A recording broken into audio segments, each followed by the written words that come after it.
கவலை இல்லாத மனிதன் உலகத்தில் இல்லவே இல்லை. எல்லா மனிதர்களுக்கும் கவலை இருக்குது. ஏதோ ஒரு வகையில் எதையோ பற்றி எல்லோருமே கவலைக்குள்ளாகிட்டே இருக்கும். ஆக மனிதர்களிடத்திலிருந்து கவலைகளை பிரிக்கவே முடியாது. ஒன்றுமே காரணம் இல்லைனா கூட காரணம் இல்லைங்கிறதே ஒரு பெரிய கவலையாக இன்றைக்கி இருந்துக்கிட்டு இருக்குது. அப்படி நான் இன்றைக்கி ஒரு கதையை உங்களோட சொல்ல போகிறேன். கவலை குறித்தான ஒரு கதை. ஒரே ஒரு கதாபாத்திரம், அந்த கதாபாத்திரத்துக்கு கூடிய கவலை. அது என்ன கவலை, இது என்ன கதை, இது யாருடைய இது அப்படிங்கிறது தான் இன்றைக்கி கதையில் நம்ம பார்க்க போகிறோம். ஸோ நான் உங்கள் சிறகன், இது உங்களுடைய லிட்டரரி எவல் சேனல். என்ன கதை அப்படின்னு பார்க்கலாம் வாங்க.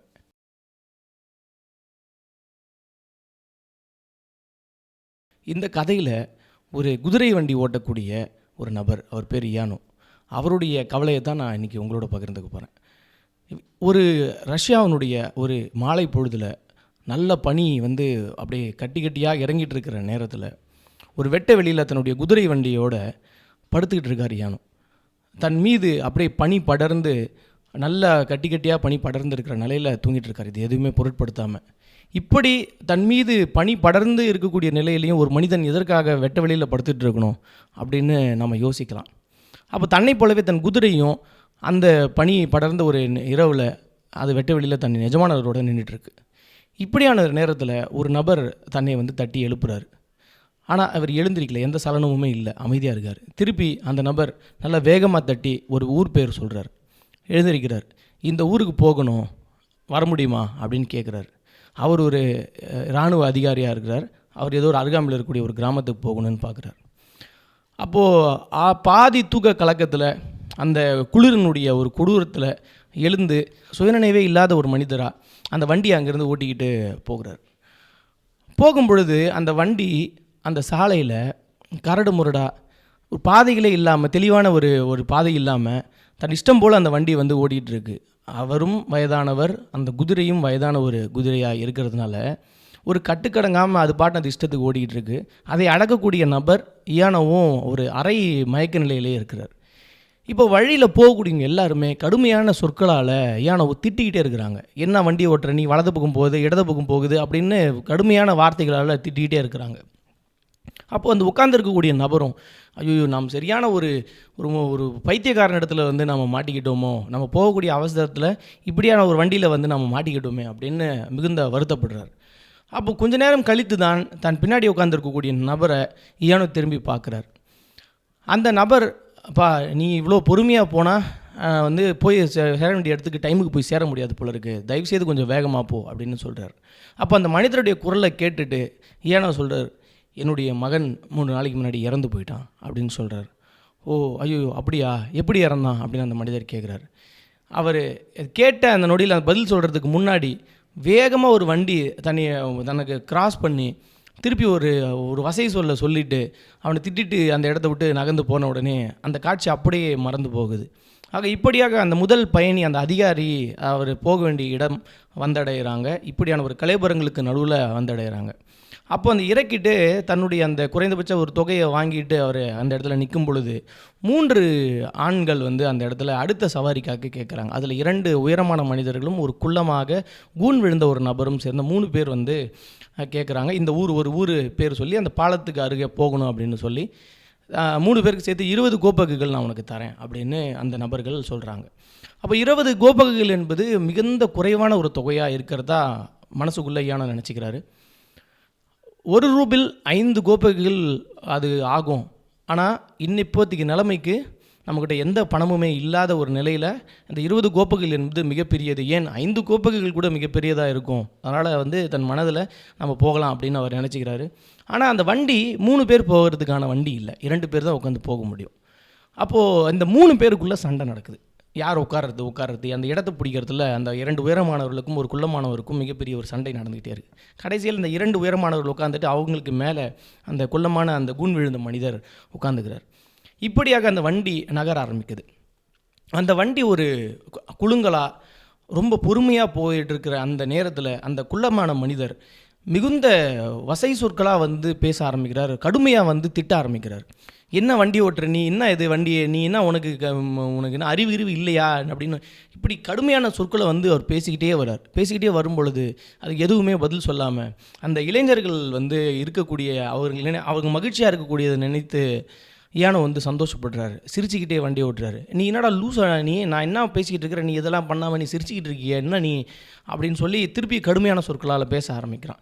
இது எதுவுமே ஒரு விஷயமாக பொருட்படுத்தாமல் ரொம்ப அமைதியான முறையில் யானோ அந்த வண்டியை வந்து பொறுமையாக செலுத்திக்கிட்டு போயிட்டே இருக்கிறாரு. அப்போ ஒரு கட்டத்தில் திருப்பியும் ஒரு சாலையில் அவர் சரியாக போகாதனால ஒரு கடந்து போகக்கூடிய ஒரு மனிதன் திருப்பி தன்னுடைய அந்த வண்டி மற்றொரு வண்டி நிறுத்தி திட்டிட்டு போவான்.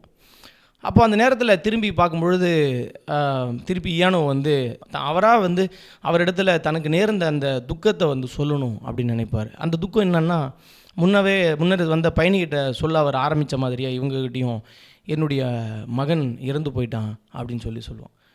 அப்போது அதுக்கு அந்த குள்ளமாக இருக்கக்கூடிய மனிதர் சொல்லுவார், எல்லா மனிதர்களும் ஒரு நாள் இறந்து தான் போவாங்க அப்படின்னு சொல்லிவிட்டு, நீ வண்டி கொஞ்சம் வேகமாக ஓட்டுறியா, நீ இப்படி வண்டி ஓட்டினா நான் எப்போ ஊர் போய் சேர்றது, தெரியாதனமாக நான் வண்டியில் ஏறிடுவேன், 20 கோப்புகள் உனக்கு பேசினது ரொம்ப அதிகமானு நான் நினைக்கிறேன் அப்படின்னு சொல்லி திருப்பியும் கடுமையான சொற்களால் வந்து பேசி அந்த பாதை முழுக்க அந்த போகக்கூடிய பயணம் முழுக்க கடுமையான சொற்களால் பேசிக்கிட்டே வரான். இப்படியாக கடைசியாக அவங்க போய் சேரக்கூடிய இடம் வருது. அங்கே இறங்குறாங்க. இறங்கிட்டே அந்த மனிதர், இந்த குள்ளமான மனிதர் புலம்பிக்கிட்டே, உனக்கிட்ட 20 கோப்புகள் பேசியிருக்க கூடாது, இவ்வளவு கடுமையான ஒரு பயணத்தை வந்து எனக்கு ஒரு எக்ஸ்பீரியன்ஸ் நீ வந்து கொடுத்துட்ட அப்படிங்கிற ஒரு மனநிலை அந்த 20 கோப்புகள் வாங்கிட்டு அந்த இடத்த விட்டு அவர் போயிடுவாங்க. இப்போது ஈயானோவுக்கு அடுத்து திரும்பி தன்னுடைய பகுதிக்கு வரணும். அந்த குதிரை வண்டிகள் எல்லாம் நிறுத்தி வைக்கக்கூடிய அந்த ஸ்டாண்டுக்கு வரணும். அப்போ அங்கேருந்து திரும்பி வரணும். ஒரு 1.5 மணி நேரம் ஆகும். அதற்கிடையே யார் இடத்துலையாவது கொஞ்சம் பேசலாம், பேசுகிறதோடு மட்டும் இல்லாமல் தன்னுடைய துக்கத்தை வந்து பரிமாறலாம், அப்படியாவது தன்னுடைய மனசில் இருக்கக்கூடிய அந்த பாரம் என்பது குறையுமா அப்படின்னு அவர் யோசிக்கிறார். அப்படி அந்த மனிதர் அங்கேருந்து கிளம்புற நேரத்தில் ஒரு வீட்டிற்கு வெளியே உட்காந்துருக்கூடிய ஒரு காவலாளியை பார்க்குறார். காவலாளி இடத்துல கொஞ்சம் அப்படியே பேச்சு கொடுத்து அவர் இடத்துல நம்மளுடைய துக்கத்தை வந்து பகிர்வோம் அப்படின்னும் பொழுது, மணி என்ன அப்படின்னு கேட்கும்போது 9:30 மணி ஆகுது. அப்போது அடுத்த வார்த்தை அவர் பேசுவதற்குள்ளாக, அந்த வண்டி எங்கேருந்து நகர்த்துங்க, வண்டி வரும், இங்கே வந்து நிறுத்தக்கூடாது, வண்டியெல்லாம் வண்டி எடுத்துகிட்டு போய் இந்த ஓரமாக நிறுத்துங்க அப்படின்ன உடனே அவங்களுக்கு உள்ளாக அந்த ஏற்படக்கூடிய உரையாடல் என்பது அங்கேயே வந்து ஒரு முடிவுக்கு வந்துடும்.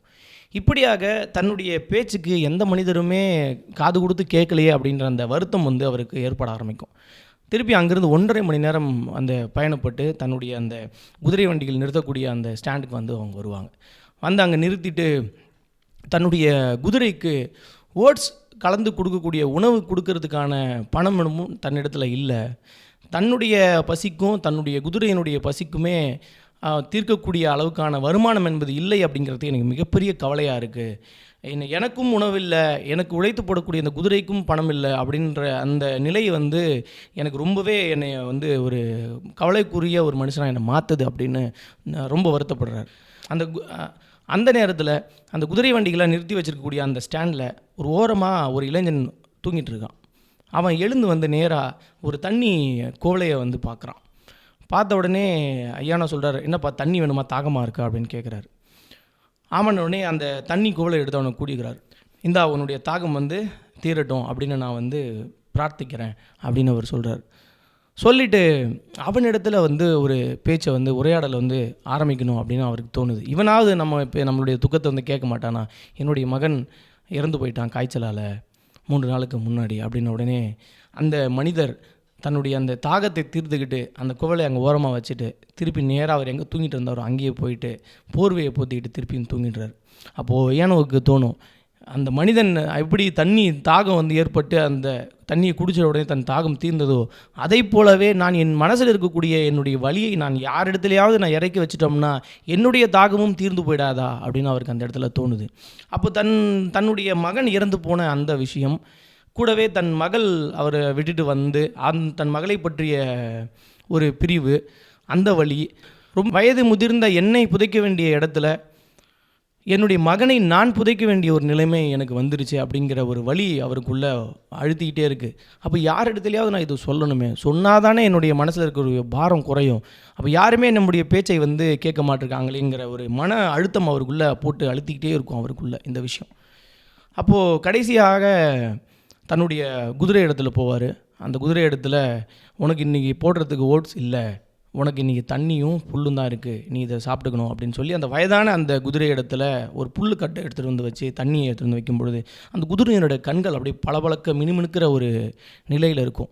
அப்போது அந்த குதிரை அந்த பார்வையை பார்க்கும்பொழுது நீ சொல்லு நான் கேட்குறேன் அப்படிங்கிற மாதிரியான ஒரு நிலை அவங்க 2 பேருக்குள்ளே ஏற்படும். அப்போது அந்த குதிரை இடத்துல அவர் சொல்லுவார், உனக்கு ஒரு குட்டி இருந்து அந்த குட்டி உனக்கு முன்பாக இறந்து போகிறத நீ கண்கூட பார்க்குறனா உனக்கு எவ்வளவு வலி இருக்குமோ அதே போல தான் நான் இறந்து போயிருக்கணும், அதுக்கு பதிலாக என்னுடைய மகன் இறந்து போயிருக்கான். உன்னை நான் ஓட்டுனதை போல் கவனித்தது போல் என்னுடைய மகன் உன்னை ஓட்டி அதிலிருந்து சம்பாரித்து அவன் நல்லா இருந்திருக்கும். ஆனால் எனக்கு முன்பாக என் மகன் இறந்து போயிட்டான், அவன் மருத்துவமனையில் இறந்து போயிட்டான். இவ்வளவு சின்ன வயசில் அவன் இறந்து போயிட்டதுங்கிற அந்த வலி அவனுடைய பிம்பம் என்னுடைய மனசில் இருந்து போகவே இல்லை. அவனுடைய பிம்பம் என்னுடைய மனசில் வரும்பொழுதெல்லாம் எனக்கு ஒரு ஆற்றாமை, இந்த ஒரு துக்கத்தை என்னால் இப்படி வார்த்தைகளால் சொல்லவே முடியல. யார் இடத்துல நான் சொல்லி இப்படி இதெல்லாம் அழுகிறதுன்னு எனக்கு தெரியவே இல்லை அப்படின்னு அந்த குதிரை இடத்துல அவர் புலம்பி எல்லாத்தையும் தன் மனசில் இருக்கக்கூடிய துக்கத்தை எல்லாத்தையும் புலம்பி சொல்லிக்கிட்டே இருப்பார். அப்படி சொல்லிகிட்டே இருக்கிற நேரத்தில் அவர் கொஞ்சம் அந்த மன வழியில் கொஞ்சம் அமைதியாக இருக்கும் பொழுது இவர் சொன்னது எல்லாவற்றையும் உள்வாங்கிய மாதிரியே அந்த குதிரை அந்த மனிதனுடைய அந்த கை மேலே ஒரு பெரிய மூச்சுக்காற்று விடும். அப்பா அப்படிங்கிற மாதிரி அந்த மூச்சுக்காற்று அவருக்கு அவர் மனசுக்குள்ளே ஒரு மிகப்பெரிய ஒரு பாரத்தை இறக்கி வச்ச மாதிரி இருக்கும். அப்போது தான் சொன்னது எல்லாம் அந்த குதிரைக்கு புரிஞ்சிருக்கு போல இருக்குது. அதனால தான் தனக்காக அந்த குதிரை ஒரு பெருமூச்சு விடுது அப்படின்னு சொல்லி நினச்சிக்கிட்டு மீதம் இருக்கக்கூடிய தன்னுடைய அந்த கவலைகளை அந்த குதிரை இடத்துல அவர் சொல்ல ஆரம்பிக்கிறதோட இந்த கதையும் முடியும். அப்போ இந்த கதை ரொம்ப சிம்பிளான ஒரு பிளாட்டாக தெரியல நமக்கு. அதாவது ஒரு மனிதன் ஒரு 4 ஆண்கள் இடத்துல 4 மனிதர்கள் இடத்துல தன்னுடைய துக்கத்தை தெரிவிக்கணும் அப்படின்னு நினைக்கிறான். ஆனால் அதுக்கான வாய்ப்புகள் கிடைக்கல. அந்த மனிதர்கள் அவரவர்களுக்கான வேலைகள் நிமித்தமாக அவங்க நகர்ந்து போயிட்டே இருக்கிறாங்க. அவங்க அது காது கொடுத்து கேட்கவே இல்லை. ஆக இப்படி தான் இன்றைக்கி உலகம் எல்லாத்த விட்டும் எல்லா மனிதர்கள் விட்டும் ஐசோலேட் ஆகி அடுத்தவர்களுடைய எந்த ஒரு குரலுக்கும் செவி சாய்க்காமல் வேகமான ஒரு உலகத்தில் நம்ம நகர்ந்து போயிட்டே இருக்கோம் அப்படிங்கிறது இங்கே மறைமுகமாக நமக்கு இந்த கதையின் மூலியமாக அந்த ஆசிரியர் சொல்கிறாரோ அப்படின்னு நமக்கு தோணும். அப்போ இன்றைக்கி இந்த கதையை வசித்து முடித்ததுக்கப்புறம் அது உண்மை தானே. இன்றைக்கி நாம் எத்தனை பேருடைய வார்த்தைகளுக்கு நம்ம செவி சாய்க்கிறோம், எத்தனை பேரோட வார்த்தைகளுக்கு நம்ம மரியாதை கொடுத்து ஏதோ ஒரு இடத்தை நம்ம அதை காது கொடுத்து கேட்குறோம். எல்லாரோட மனசும் ஒரு சின்ன அன்புக்கு தான் ஏங்கியிருக்குன்ற மாதிரி ராம் சொல்வார்ல, ஒரு மீட்டிங்கில் சொல்லுவார். அதுபோல் எல்லாருக்குள்ளேயும் ஏதோ ஒரு கவலை இருக்குல்ல, அது யாரோ ஒரு இடத்துல கொஞ்சம் அப்படி சொல்லும் பொழுது அந்த மனிதனுடைய பாரம் இறங்குறதா தானே நம்புகிறாங்க.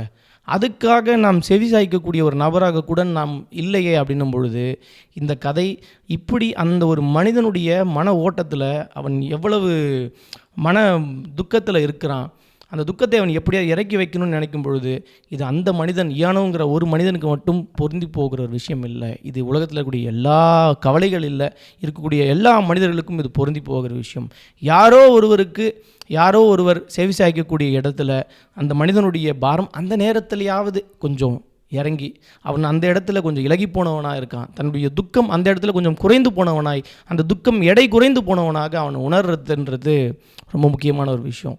அப்படி நம்ம அந்த எடை குறைக்கக்கூடிய ஒரு நபராக இல்லாமல் இருக்கக்கூடிய ஒரு மனிதன் ஒரு சபிக்கப்பட்டவனாகத்தான் இந்த இடத்துல இருக்கிறான். அப்போது அந்த மனிதன் சபிக்கப்பட்டவனா அல்லது அந்த அந்த அந்த மனிதனுடைய சொற்களை கேட்காமல் போகக்கூடிய இந்த சமூகம் சபிக்கப்பட்ட சமூகமா அப்படிங்கிற ஒரு நிலை இந்த கதையை படித்து முடிச்சதுக்கப்புறமா எனக்கு தோணுது. இந்த கதை யாரோடதும் இல்லை, ஆண்டன் செக்காவனுடைய மிசரி அப்படின்னு சொல்லக்கூடிய துக்கம் அப்படிங்கிற ஒரு கதை. வாய்ப்பு இருந்தால் இந்த கதையை நீங்கள் வாசித்து பாருங்கள். இந்த கதை உங்களுக்கு எந்த அளவுக்கு கனெக்ட் ஆகுது, ஏன்னா கவலை இல்லாத மனிதர்கள் நம்ம யாருமே இல்லை, எல்லாருக்குள்ளும் ஏதோ ஒரு கவலை இருக்குது. அப்போ அந்த கவலையை நாம் யாரிடத்துலையாவது தெரிவிப்பதன் மூலயமாக அந்த கவலையை குறையுமா குறையாதான்லாம் எனக்கு தெரியாது. ஆனால் அந்த நேரமாவது அந்த சொல்லக்கூடிய அந்த நேரத்திலையாவது அந்த மனிதன் கொஞ்சமாக மன நிம்மதி அடைவான் அப்படிங்கிறது தான் நான் என்னுடைய அனுபவத்திலேருந்து நான் உணர்ந்துக்கிட்டது. எல்லாருமே நம்ம இந்த நிலையை கடந்து வந்திருப்போம், நாம் கடந்து வந்திருப்போம், இல்லை நம்மை சார்ந்து இருக்கக்கூடியவர்கள் நம் நண்பர்கள் எல்லாருமே இந்த மாதிரியான நிலையை கடந்து வரும்போது நாம் இதெல்லாம் இருந்து பார்த்துருப்போம். நம் நண்பர்கள் நம்ம கூடவே இருப்பாங்க, நம்ம ஏதாவது ஒரு பற்றி நம்மக்கிட்ட புலம்பிக்கிட்டே இருக்கக்கூடிய ஒரு மனிதர்களாக புலம்பல் மனிதர்களாக நம்மக்கிட்ட இருந்துக்கிட்டே இருப்பாங்க. ஆக இந்த கதையும் அப்படியான ஒரு புலம்பல் மனிதனுடைய கதை தான். ஆனால் அந்த புலம்பல் என்பது தன் மகன் இறந்து போனதை பற்றின புலம்பல், அவனுடைய சொந்த வாழ்க்கை பற்றின பணம் ரீதியான புலம்பல் அல்ல. தன் மனதில் இருக்கக்கூடிய தன்னை விட வயது மிக மிக குறைந்த ஒரு உயிர் தன்னுடைய மகன் பிரிந்து போனதற்கான அந்த ஆற்றாமையை அவன் யாரிடத்துலையாவது சொல்லி அவனுடைய மனபாரத்தை குறைத்துக்கலாம்ன்றது கூட இங்கே கேட்க நாதி இல்லையே அப்படிங்கிற ஒரு நிலையை ரொம்ப மென்மையாக ரொம்ப அஸ்தெட்டிக்காக அது எவ்வளவு நுணுக்கமாக அந்த கதையில் சொல்ல முடியணும் அப்படிங்கிறதுக்கான விஷயத்தை ஆண்டன் செக்கோவ் அதில் வந்து பிரதிபலிச்சிருப்பார். அதனால தான் நம்ம அவர் ஷார்ட் ஸ்டோரியினுடைய மாஸ்டர்னு சொல்கிறோம் அப்படிங்கிறத இந்த கதையின் மூலியமாக நமக்கு புரிஞ்சிக்க முடியும். ஸோ எத்தனை பேர் இந்த மாதிரியான நிலையை நீங்கள் வந்து கடந்து வந்திருக்கீங்க அப்படிங்கிறத கமெண்ட்டில் சொல்லுங்கள். ஸோ மீண்டும் வேறொரு இதை மாதிரியான கதையோடு உங்களை சந்திக்கிறேன். நன்றி.